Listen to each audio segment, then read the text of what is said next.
Hello everyone. Last class में हमने बात की थी अबाउट 5 किंगडम। उसके बाद में फिर हमने जितने भी किंगडम थे उन सभी की बेसिक फीचर देखे थे। और आज का जो हमें वीडियो स्टार्ट करना that is from first kingdom, that is Monera kingdom. Monera kingdom को अब हमें फुल डिटेल के साथ में डील करना है, ठीक है। Monera kingdom given by the Copeland in 1930, ठीक है। 1930 में जो ये किंगडम था, फोर्थ किंगडम मोनेरा किंगडम, जिसको स्टार्टिंग में माइकोटा भी बोला गया था, that was given by the Copeland, ठीक है। इसमें हमने उनको रखा था जो यूनिसेलुलर और प्रोकैरियोटिक सेल्स के थे या फिर प्रोकैरियोटिक नेचर के थे, हमने उनको यहाँ पर रखा था। अब जो ऑर्गेनिज्म, जो भी मेंबर मोनेरा किंगडम से रिलेट करते हैं, इसके अंदर रखे गए हैं, उनके क्या क्या कैरेक्टर होंगे, क्या क्या फीचर होंगे, वो हमें यहाँ पे 1 बाय 1 एक एक करके डील करना है, ठीक है। तो इस किंगडम में आने वाले ऑर्गेनिज्म के अंदर कॉमन फीचर क्या क्या होंगे वो हमें यहाँ पे डील करना है। तो पहला है कि इसके अंदर यूनिसेलुलर यूकैरियोटिक सेल ऑर्गेनिज्म को रखा गया, ठीक है। यूनिसेलुलर होंगे एंड प्रोकैरियोटिक सेल। प्रोकैरियोट्स और यूकैरियोट्स दो चीजें होती है। हम प्रोकैरियोट्स उनको बोलते हैं जिनके अंदर वेल डिफाइंड या फिर ट्रू न्यूक्लियस क्या होते हैं, अब्सेंट होते हैं, ठीक है। तो प्रोकैरियोटिक की हम बात करें तो they don't have true nucleus and double membrane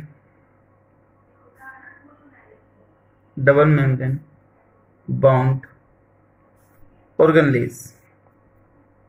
वो इधर क्या होंगी, सारी की सारी एब्सेंट हो। हमने यहाँ पे बोला कि उसके अंदर ट्रू न्यूक्लियस नहीं होगा। ट्रू न्यूक्लियस क्या होता है पहले वो देख लेते हैं एक बार कि ट्रू न्यूक्लियस है क्या। देखिए, सबसे पहले हम यहाँ पे देख लेते हैं ट्रू न्यूक्लियस हम किसको बोलते हैं। ये मान लो कोई भी एक न्यूक्लियस है, उसको कवर करने वाली मेम्ब्रेन कौन सी हो गई, दैट इज न्यूक्लियर मेम्ब्रेन। तो this one is the nuclear membrane. Nuclear membrane के अंदर एक डार्क स्ट्रक्चर दिखाई देती है, that is known as the nucleolus होगा। इसके अंदर जेली लाइक सब्सटेंस होगा न्यूक्लियस के अंदर, that is known as the nucleoplasm. क्या बोलेंगे इसको, न्यूक्लियोप्लाज्म बोलेंगे, ठीक है। और फिर इसके बाद में आ जाएगा इसका जेनेटिक मटेरियल, यानी कि डीएनए वगैरह आ जाएगा। This one is the genetic material, ठीक है। This one is genetic material. अगर हम एक ट्रू न्यूक्लियस की बात करें, यूकैरियोटिक सेल की न्यूक्लियस की बात करें, तो उसके अंदर न्यूक्लियर मेम्ब्रेन भी होगा, न्यूक्लियोप्लाज्म भी होगा, जेनेटिक मेटेरियल डीएनए भी होगा। जेनेटिक मेटेरियल का मतलब इधर क्या है, डीएनए, और साथ में इधर क्या होगा, न्यूक्लियोलस भी होगा। ये सारी की सारी चीजें इसके अंदर प्रेजेंट होगी, चारों की चारों चीजें प्रेजेंट होगी। बट अगर हम बात कर लें प्रोकैरियोटिक सेल के न्यूक्लियस की या फिर प्रोकैरियोटिक सेल्स की, तो प्रोकैरियोटिक सेल्स के अंदर या फिर उसके न्यूक्लियस में ना तो न्यूक्लियर मेम्ब्रेन होगी, न्यूक्लियर मेम्ब्रेन भी क्या है, एब्सेंट है। न्यूक्लियोप्लाज्म वो भी नहीं होगा, न्यूक्लियोलस ये भी नहीं होगा। तो सिर्फ और सिर्फ क्या मिलेगा, जेनेटिक मैटर मिलेगा। सो ओनली जेनेटिक मटेरियल यानी कि डीएनए इज प्रेजेंट। सिर्फ और सिर्फ क्या मिलेगा, डीएनए ही मिलेगा और कुछ नहीं मिलेगा। तो ऐसा जेनेटिक मटेरियल प्रेजेंट होगा किसमें, प्रोकैरियोटिक सेल्स के अंदर प्रेजेंट होगा, ठीक है। तो उसका जो जेनेटिक मटेरियल है, जेनेटिक मटेरियल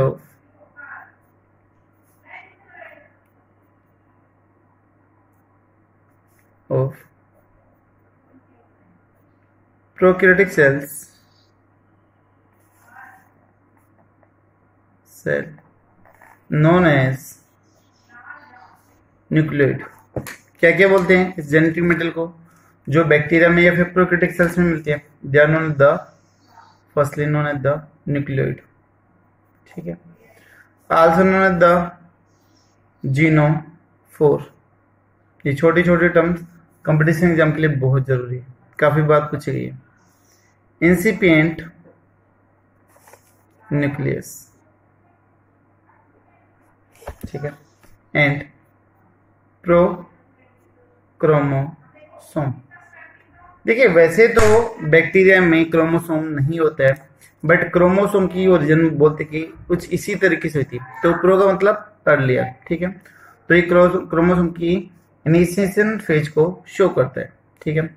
और ऐसे भी मान के चलते कि जो न्यूक्लियोइड है that is equal to 1 chromosome. जो बैक्टीरिया में न्यूक्लियोइड होता है वो एक क्रोमोसोम के जैसा होता है, ठीक है। उसकी तरह पहला पॉइंट हो गया हमारा। दूसरा पॉइंट डील करना है, जो मेम्ब्रेन बाउंड ऑर्गेनली है वो सारी की सारी इधर क्या होगी? एब्सेंट होगी। तो all membrane bound organelles are absent. सभी ऑर्गेनलीज क्या है? एब्सेंट है। जैसे कि एब्सेंट कौन कौन सी है? गोल्गी बॉडी, डबल मेम्ब्रेन नहीं है लेकिन फिर भी मेम्ब्रेन बाउंडेड है ना। Golgi body, endoplasmic reticulum, mitochondria, chloroplast, nucleus, nucleus को भी ऑर्गेनली मान के चलते हैं। ये सारी की सारी क्या है? एब्सेंट।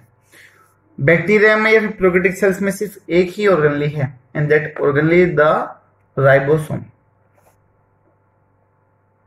बट है only 70s ribosome.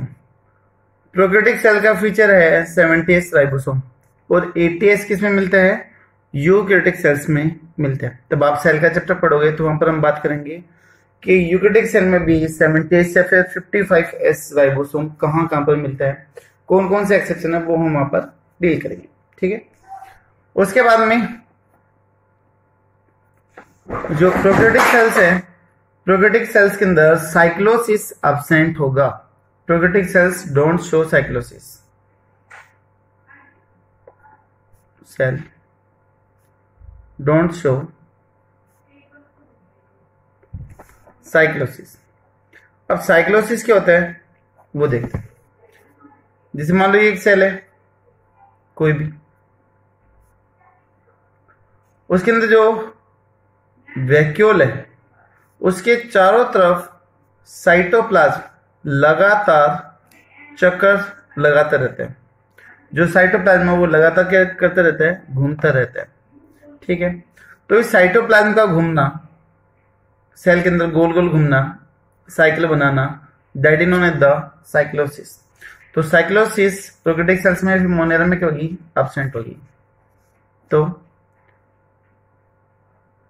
Circular movement of cytoplasm inside the cell known as cyclosis. उसको क्या बोलते हैं? साइक्लोसिस बोलते हैं। क्या ये साइक्लोसिस यूकैरियोटिक सेल्स में होगी? तो बिल्कुल वहां पर साइक्लोसिस होगी, ठीक है। तो यहां पर हम लिख देते हैं यूकैरियोटिक सेल शो साइक्लोसिस, ठीक है, वहां पर साइक्लोसिस। नेक्स्ट पॉइंट हम बोल दें कि जो प्रोकैरियोटिक सेल है they have only single envelope या single membrane system. Generally eukaryotic में बोलते हैं डबल मेम्ब्रेन सिस्टम, लेकिन प्रोकैरियोटिक में कैसे होगा, सिंगल मेम्ब्रेन सिस्टम होगा। ठीक है, तो हैव सिंगल एनवलप सिस्टम। देखिए इसमें सिर्फ क्या होती है, ओनली सेल मेम्ब्रेन होती है, ओनली सेल मेम्ब्रेन होती है। बट अगर हम यूकेरियोटिक की बात कर दे, जो यूकेरियोटिक सेल अगर हम उसकी बात कर दे, तो उसमें कैसे होता है, बाहर की तरफ क्या होगी, सेल मेम्ब्रेन, एक एनवलप हो गया, एक कवरिंग हो गई। दूसरी क्या होगी, ऑर्गन लेयर मेम्ब्रेन। तो कितने एनवलप हो गए, 2, तो वो कहलाता है आपका डबल एनवलप सिस्टम। बट यहां पर ऑर्गनली तो होगी नहीं, जो राइबोसोम है उसके ऊपर भी ऑर्गनली नहीं है, तो इसलिए प्रोकैरियोटिक सेल्स के अंदर सिर्फ कौन सा सिस्टम होगा, they have only the single envelope system. ठीक है, अगर लिखना चाहो तो लिख सकते हो, due to absence of organelles membrane। जो ऑर्गनली की मेम्ब्रेन है वो इधर क्या है, एब्सेंट है। ठीक है, नेक्स्ट वन, क्या बैक्टीरिया में सेल वॉल होगी, तो हम बोल देंगे कि जी सेल वॉल होगी। क्या सेलुलोज की बनी होगी, तो आंसर आएगा नहीं, सेलुलोज की नहीं बनेगी। तो फिर किसकी बनी रहेगी, लास्ट वीडियो में हमने बात की थी मेडअप ऑफ द पेप्टाइडोग्लाइकन। क्या सभी मेंबर्स में सेल वॉल होगी, तो आंसर आएगा नहीं। इसी का हमने एक मेंबर डील किया था, that is the mycoplasm, that is the cell wall less bacteria, जिसके अंदर सेल वॉल नहीं होती। ठीक है, तो cell wall may be present, अगर प्रेजेंट है तो किसकी बनी होगी बताइए, अभी बोला था that is peptidoglycan. Peptide protein और ग्लाइकन शुगर, तो ये प्रोटीन और शुगर का क्या हो गया, कॉम्बिनेशन हो गया। कंपटीशन एग्जाम का क्वेश्चन है, बाकी इसको डिटेल से और पढ़ेंगे इसके कंपोजिशन को। बट मे बी प्रेजेंट और मे बी एब्सेंट। एब्सेंट अगर होगी तो किसमें होगी, इन माइकोप्लाज्म।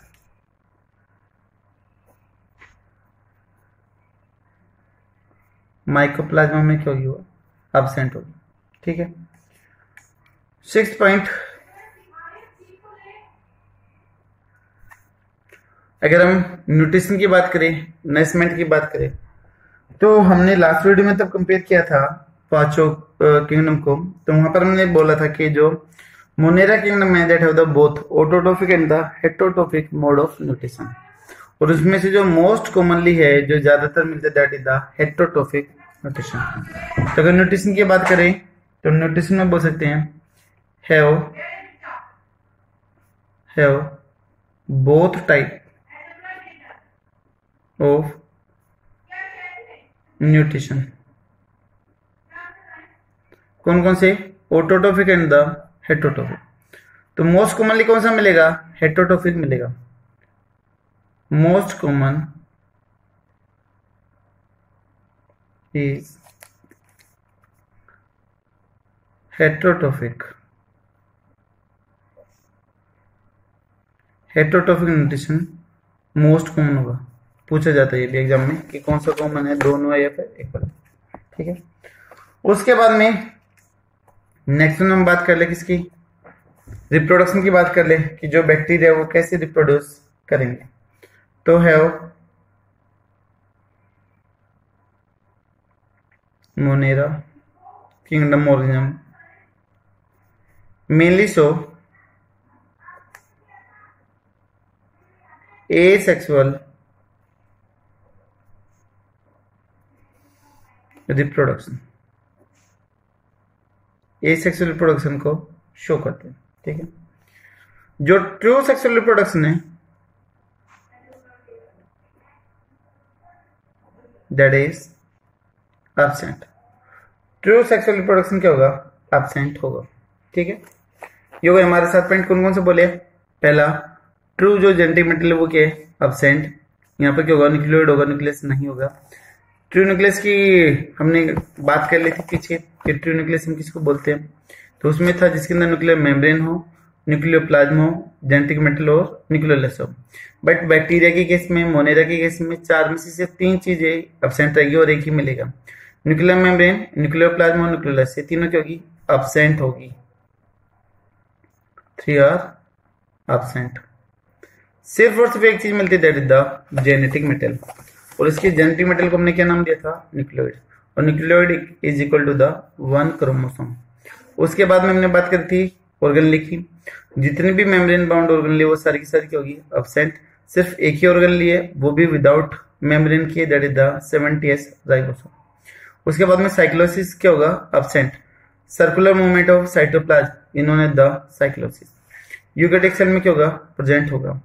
उसके बाद में सिंगल एनवेलप सिस्टम है, जो ऑर्गेनली की मेम्ब्रेन है वो इधर की होगी, एब्सेंट है।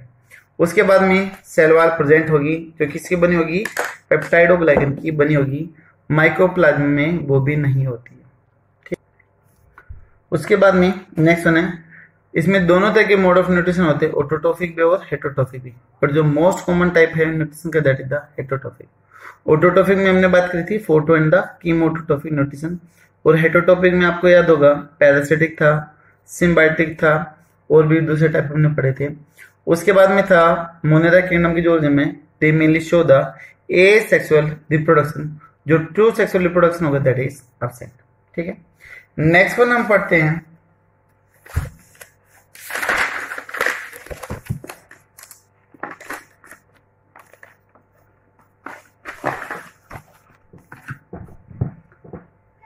जो मोनेरा किंगडम के जो ओरिजिन है, they are structurally simple in nature, but उनका जो बिहेवियर है वो कैसा है, काफी ज्यादा कॉम्प्लेक्स है। कई बार कंपटीशन एग्जाम में ये स्टेटमेंट देखिए पूछ लेते हैं कि स्ट्रक्चर कैसे सिंपल, बिहेवियर भी कैसे सिंपल है। फिर दूसरा ऑप्शन बना देते कि स्ट्रक्चर कैसी है, कॉम्प्लेक्स, बिहेवियर कैसे है, सिंपल। तीसरा बना देते कि स्ट्रक्चर कैसी है, सिंपल, और बिहेवियर कैसे है, कॉम्प्लेक्स। और चौथा दे देते नन ऑफ दिस, ठीक है। तो इस तरीके से पूछ लेते हैं, तो आपका आंसर हो जाएगा थर्ड वन, कि जो स्ट्रक्चर है वो कैसी है, सिंपल, लेकिन उसका जो बिहेवियर है वो कैसा है, कॉम्प्लेक्स। और कॉम्प्लेक्स क्यों है, due to diverse metabolic activity, उसके अंदर अलग अलग टाइप की एक्टिविटी है, ठीक है। तो ये पॉइंट लिख दें, structure is simple but behaviour is complex, behavior is complex due to diverse metabolic activity। उसमें जो मेटाबॉलिक एक्टिविटी है वो बहुत सारी है, अलग अलग टाइप की है, जिसकी वजह से वो कॉम्प्लेक्स नेचर में आ जाता है, ठीक है। उसके बाद में जो मोनेरा किंगडम का जो मेंबर हैं उनमें कौन कौन सी चीजें आएंगे हम यहाँ पर देख लेते हैं। तो मेंबर्स ऑफ मोनेरा किंगडम, हमने लास्ट वीडियो में भी बात करी थी। इसका जो सबसे मेन मेंबर है दैट इज बैक्टीरिया, ठीक है। Mycoplasm, cell wall less bacteria, blue green algae, cyanobacteria, ठीक है। एक्टिनोमाइसिस वो भी है, रिकेटोमाइसिस वो भी इसमें जाएंगे। अलग अलग टाइप है, वो हम आगे बाद में पढ़ते हुए चलेंगे, ठीक है। अभी बात कर लेते हैं शेप्स ऑफ बैक्टीरिया की, ठीक है। कि जो कौन नाम के साइंटिस्ट थे उन्होंने बैक्टीरिया को 4 टाइप्स में डिवाइड किया on the basis of their form या फिर देयर शेप। तो शेप्स ऑफ बैक्टीरिया किसने दिया था, बाय कौन नाम के साइंटिस्ट ने दिया, और कितने फॉर्म बनाई थी, 4 फॉर्म बनाई थी। 4 फॉर्म बताई कि 4 होती है। 4 फॉर्म कौन कौन सी थी, फर्स्ट वन इज द, इधर देख लेते हैं, कोकस। कोकस का मीन होता है राउंड या फिर स्फेरिकल। दूसरा दैट इज बैसिलस, जो रोड शेप होगा। तीसरा है स्पाइरल, जो स्प्रिंग के जैसा होगा, हेलिकल होगा। और लास्ट वन है दैट इज विब्रियो।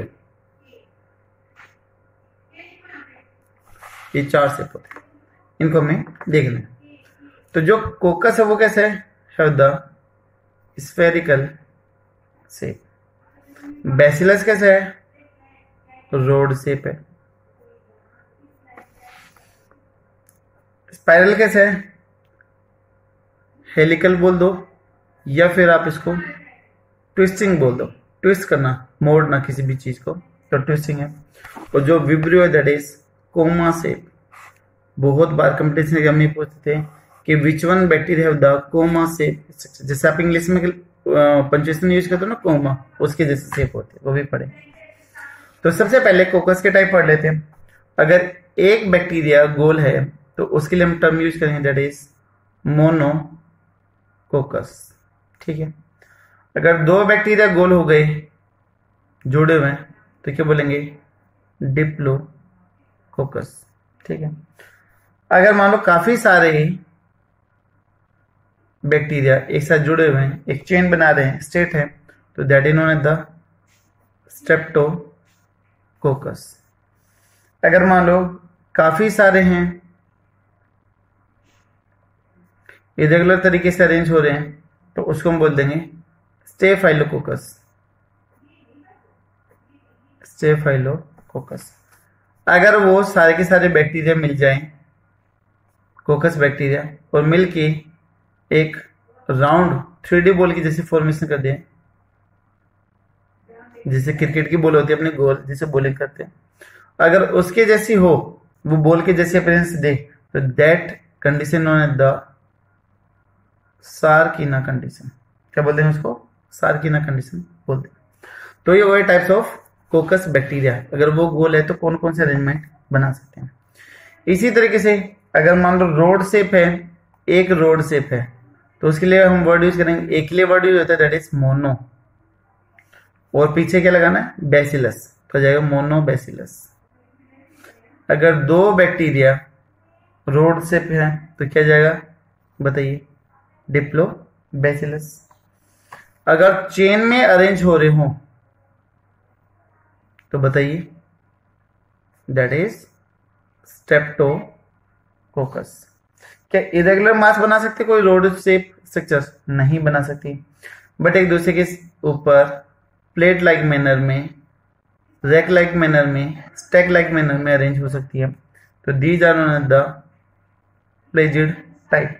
क्या बोलेंगे उसको, प्लेजिड टाइप बोल देंगे, ठीक है। नेक्स्ट वन है हेलिकल या फिर स्पाइरल या फिर ट्विस्टिंग नेचर का, जिसके केस में बैक्टीरिया की बॉडी इस तरीके से स्प्रिंग की तरह फोल्ड हो रही है, तो उसको हम क्या बोलते हैं,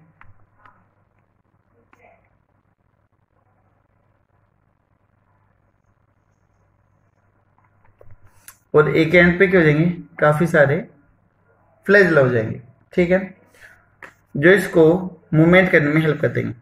एग्जाम्पल यहां पर हम पढ़ लेंगे that is spirillum. Last one हमारा दैट इज कोमा शेप, जो इंग्लिश के पंक्चुएशन कोमा के जैसे दिखाई दे, कोमा के जैसे हो गया। एक एंड पे काफी सारे क्या मिलेंगे, फ्लैजेला मिलेंगे, जिसको मूवमेंट करवाने में हेल्प करेंगे। फॉर एग्जाम्पल विब्रियो कोलेरी, ठीक है, विब्रियो कोलेरी जो आपको हैजा करने के लिए, वोमेटोस लगाने के लिए रिस्पॉन्सिबल है। That bacteria is the vibrio cholerae. Vibrio word आया इसके कोमा शेप की वजह से आया, ठीक है। कुछ बैक्टीरिया में फ्लैजेला हो भी सकता है, कुछ में फ्लैजेला नहीं भी हो सकता है।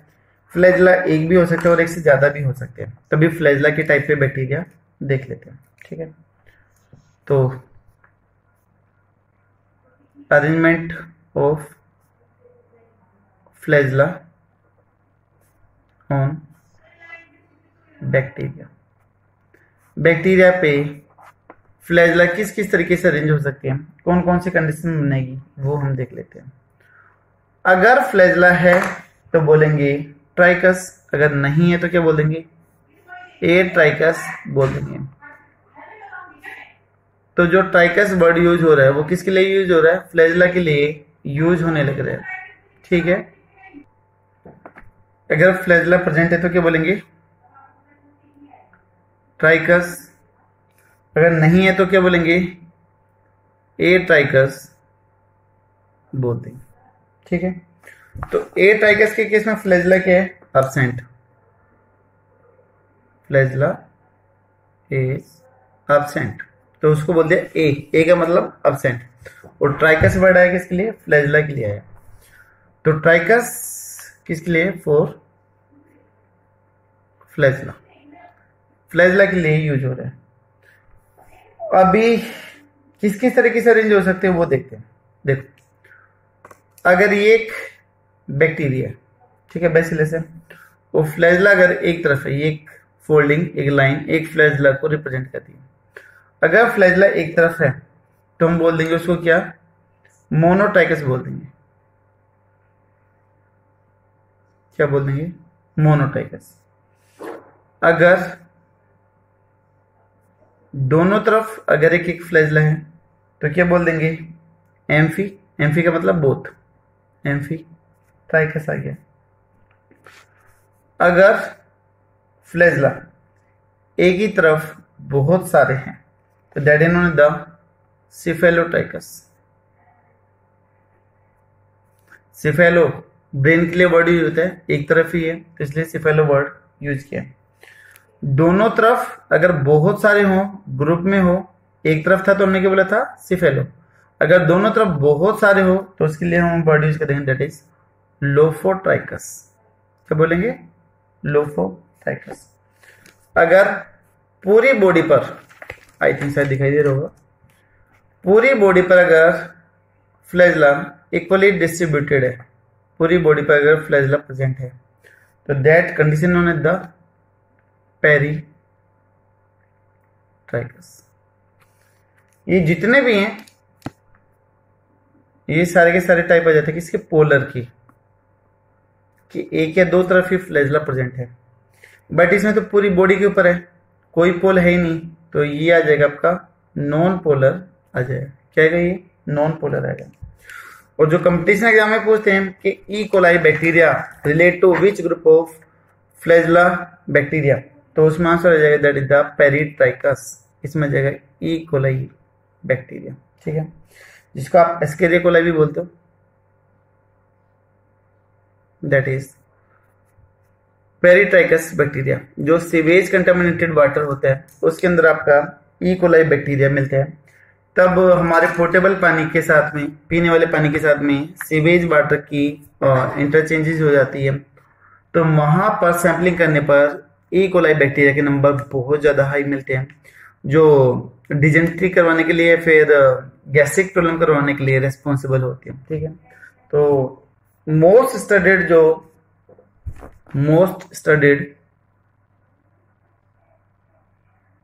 जो peritrichous bacteria, peritrichous bacteria that is E coli. ये इंपॉर्टेंट पॉइंट है भाई। ठीक है, मोस्ट स्टडीड पेरीट्राइकस बैक्टीरिया कौन सा है? तो नाम आएगा आपका ई कोलाई बैक्टीरिया टाइप। ठीक है, ये था दोस्तों आज के वीडियो में बैक्टीरिया के बेसिक, के मोनेरा किंगडम के कैरेक्टर क्या क्या होंगे, कौन कौन से मेंबर आएंगे, और उसमें कौन कौन से शेप होते हैं, कौन कौन से फ्लैजला के टाइप्स हो सकते हैं। तो ये था आज की वीडियो में। नेक्स्ट वीडियो में हम बात करेंगे स्ट्रक्चर ऑफ द बैक्टीरिया, एक बैक्टीरिया के अंदर कौन कौन से कंपोनेंट होंगे, कैसे कैसे वो दिखाई दे सकते। ठीक है, तो थैंक यू सो मच।